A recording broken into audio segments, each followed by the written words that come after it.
तर असा आहे या मंदिराचा इतिहास. जय श्रीराम. मी तुमचा लाडका तेजस तुमचं स्वागत करतो एका नवीन व्हिडिओमध्ये.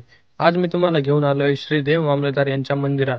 यांचं पूर्ण नाव यशवंत महादेव भोसेकर म्हणजेच देव मामलेदार. साल 1829 ते साल 1872 अशी 43 वर्ष ते महसूल खात्यात नोकरी करत होते. खात्यात बढती मिळाल्यानंतर त्यांनी येवला, चाळीसगाव, एरंडोल, अमळनेर, शहादा, शिंदखेडा व सटाणा येथे मामलेदार म्हणून काम पाहिले. सटाणा येथूनच ते सेवानिवृत्त झाले.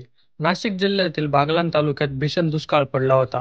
त्यावेळी मामलेदारांनी खजिन्यातील रक्कम ही नागरिकांना वाटली व जेव्हा हे इंग्रज अधिकाऱ्याला कळाले, तेव्हा ते खजिन्याची तपासणी करण्यासाठी आले.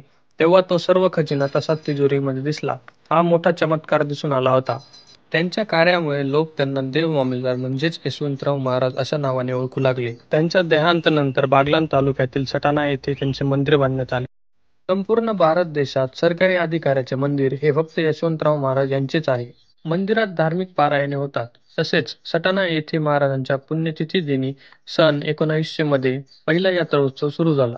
तेव्हापासून दरवर्षी हा यात्रा उत्सव 15 दिवस हा सुरू असतो. त्यांनी केलेले काम कसे होते हे पुढच्या पिढीला समजावे म्हणून त्यांच्या मंदिराजवळ भव्य स्मारक उभारण्यात आले. देव मामलेदार यांचा 12 डिसेंबर 1887 रोजी नाशिक येथे देहांत झाला. नाशिककरांनी गोदावरी तटी रामकुंडासमोर त्यांची समाधी बांधली आहे व त्या परिसराला यशवंतराव महाराज पटांगण असे नाव दिले.